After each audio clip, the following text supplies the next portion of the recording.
ये देखिए बहुत ही सुंदर महाराज जी बहुत सुंदर महाराज जी ये होना चाहिए सनातन धर्म के। दोस्तों आज की जो सच्ची कहानी हम बताने जा रहे हैं, महाराज बहुत सुंदर महाराज जी, ये हमारे संतों को बदनाम कर रहे हैं, असली संतों। ये देखिए महाराज जी पूछिए, आपकी घर की भी बहू बेटियां उस बाबा के चक्कर में तो नहीं आ गई है? बाबा तब तक बोल रहे हैं कि तुम्हें अभी तक कोई बच्चा नहीं हुआ है क्या? तो औरत बोल रही है। दोस्तों आज की जो सच्ची कहानी हम बताने जा रहे हैं महाकुंभ मेला 2025 की है। अगर आप भी महाकुंभ जा रहे हैं तो ऐसे बाबाओं से, ऐसे ढोंगी बाबाओं से ध्यान से सतर्क हो जाइए कि हाँ कहीं आपकी घर की भी बहू बेटियां उस बाबा के चक्कर में तो नहीं आ गई है, बाबा का प्रसाद खाने के लिए तो नहीं चली गई है। क्योंकि बाबा इस समय प्रसाद खिला करके 3 दिन 4 दिन 5 दिन तक टेप कर रहे हैं, गलत काम कर रहे हैं और उसके बाद पता चल रहा है कि तो बाबा है ही नहीं, ढोंगी बाबा है। वहीं एक वाक्य पिछले 16 तारीख को एक गुजरी है कि एक दो दंपति महाकुंभ मेला में गए थे नहाने के लिए। सुबह से शाम हो गई, नहाते नहाते, मेला है तो जाहिर सी बात है कि लोग ज़्यादा है, भीड़ भी ज़्यादा है। तो सुबह में जब दोनों दंपति गए नहाने के लिए तो पति पहले नहा लिए और उसके बाद जब पत्नी गई नहाने के लिए तो पत्नी जब बाहर नहा कर के आ रही है तो देख रही है कि उसके पति गायब है, उसके पति मिल नहीं रहे। उसके पति के पास ही मोबाइल, पर्स वगैरह जो भी है। तो शाम का वक्त था, वहाँ पे अनाउंस भी करवाई लेकिन ऐसा कुछ नहीं हुआ। और उसके बाद से वहाँ पे मायूस होकर के एक कुटिया के पास जब वह बैठी थी तो एक बाबा का उस पर नज़र गया और बाबा उसको बुलाए और बोले कि क्यों परेशान हो। तो उसने अपनी आप बीती बताई कि बाबा ऐसे ऐसे बात है।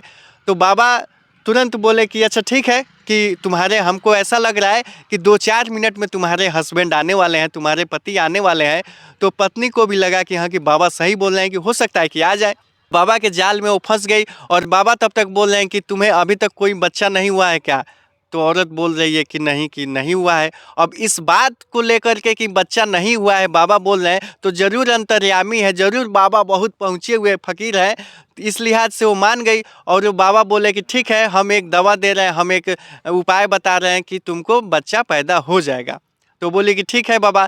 और बाबा उससे सेव दिए खाने के लिए और सेव खाते ही महिला नशे में आ गई। और नशे में आने के बाद वो अपना शुद्ध बुद्ध खो दी और वो क्या कर रही है क्या नहीं कर रही है उसे कुछ पता नहीं चल रहा था। और बाबा उसे अपने चंगुल में फंसा लेते हैं और बाबा 3 दिन तक उसके साथ गलत काम करते हैं। महिला इस लिहाज से कुछ नहीं बता पाती क्योंकि नशे की हालत में है। तो इसी तरह एक रिपोर्टर की नज़र पड़ती है। रिपोर्टर की नज़र पड़ने के बाद 3 दिन के बाद खोजा जाता है कि हाँ कि ये महिला कहाँ की है, 3 दिन से कुछ खाई पी बाबा के कुटिया में क्या कर रही है। तो जब वो बोले कि नहीं कि बाबा आएंगे तभी मैं जाऊंगी यहाँ से, बाबा आएंगे, इस कदर नशा उसके सर पे चढ़ के बोल रहा था कि बाबा अपने आप मतलब कि मोहित कर लिए थे। और क्या नशा, सेव में नशा मिला के खिलाए थे।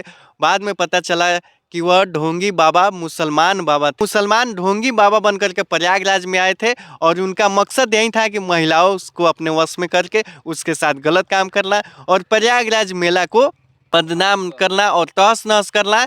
तो उसके बाद पुलिस की सहायता से उस बाबा को बहुत पीटा गया और वहाँ के जो ग्रामीण जो मेला देखने, जो मेला करने आए थे, उसने बाबा को, उस ढोंगी बाबा को बहुत पीटे और उसके बाद उसे पुलिस के हवाले कर दिया गया। तो ऐसे ऐसे बाबाओं से आप लोग भी सतर्क रहिए। जब आप मेला देखने जा रहे हैं तो अपने परिवार का ख्याल रखिए, ऐसे ऐसे ढोंगी बाबा से बच के रहिए। बाकी अगर आपको वीडियो अच्छा लगे तो शेयर जरूर कीजिए।